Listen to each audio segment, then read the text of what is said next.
Assalamualaikum. Perkenalkan, nama saya Halimah, calon guru penggerak angkatan 11 Tika Negeri Tunas Harapan, Kabupaten Balangan. Adapun dalam pemaparan kali ini, saya akan menyampaikan koneksi antara materi modul 1.1. Kesimpulan dari refleksi pemikiran Ki Hajar Dewantara pada tugas koneksi antara materi modul 1.1 adalah apa yang Anda percaya tentang murid dan pembelajaran di kelas sebelum Anda mempelajari modul 1.1? 2. Apa yang berubah dari pemikiran atau perilaku Anda setelah mempelajari modul ini? 3. Apa yang dapat segera Anda terapkan lebih baik agar kelas Anda mencerminkan pemikiran Ki Hajar Dewantara? 1.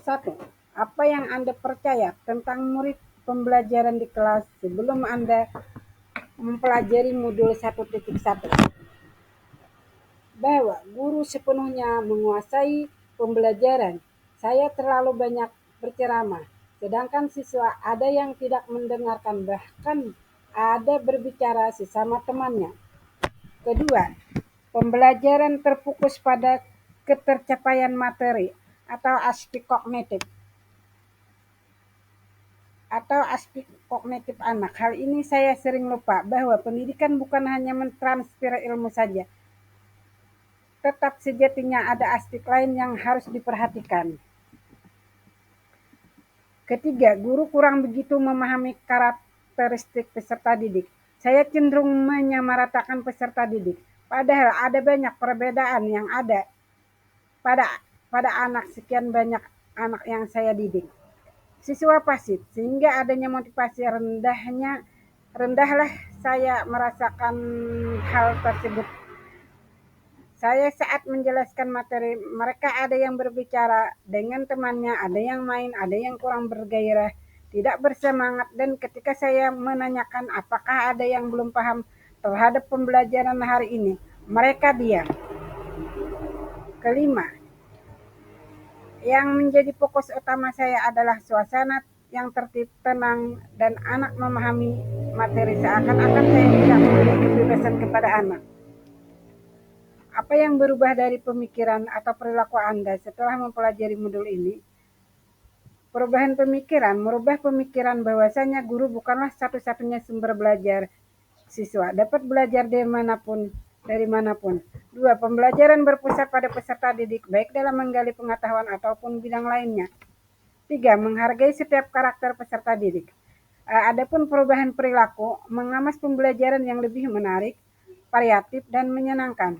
Memberi kebebasan kepada siswa untuk memilih proyek yang sesuai dengan metode belajarnya. Menghargai dan mencermati perbedaan model belajar peserta didik. Perubahan dari pemikiran atau perilaku yang saya alami, merubah perilaku bahwa guru bukanlah satu-satunya sumber belajar. Pembelajaran menjadi berpusat pada peserta didik dengan aktivitas pembelajaran yang berpusat pada peserta didik. Akan mendorong siswa aktif karena terlibat dalam suatu proses pembelajaran, dalam menerima pengetahuannya, lebih menghargai setiap karakter belajar siswa. Adapun perubahan perilaku yang saya alami antara lain, saya dapat mempersiapkan pembelajaran yang menarik untuk memotivasi belajar anak. Saat pembelajaran guru diharapkan memerdekakan anak didik, yaitu dengan memberikan kebebasan kepada anak untuk menyelesaikan setiap tugas sesuai dengan minat bakat mereka masing-masing. Saya lebih cermat melihat bakat anak ketika melakukan wawancara melalui observasi dan lebih mendekatkan diri dengan anak. Apa yang dapat Anda terapkan lebih baik agar kelas Anda mencerminkan pemikiran Ki Hajar Dewantara?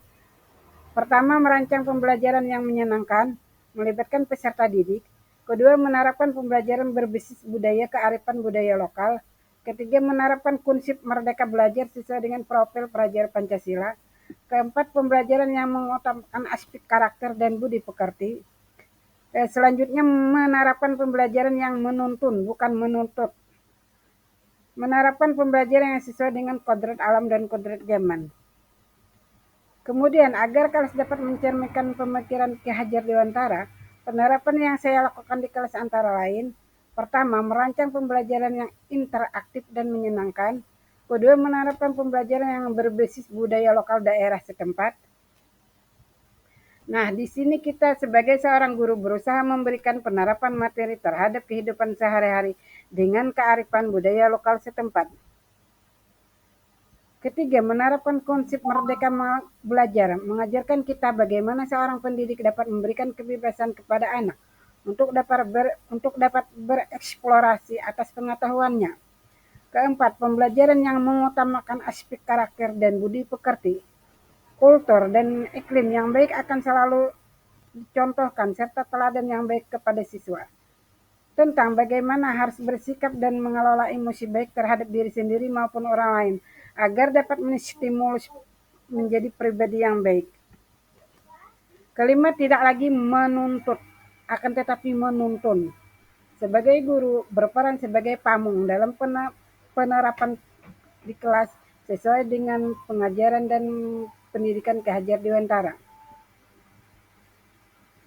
Kesimpulan, pendidikan adalah menuntun peserta didik sesuai dengan kodrat zaman dan kodrat alam mereka.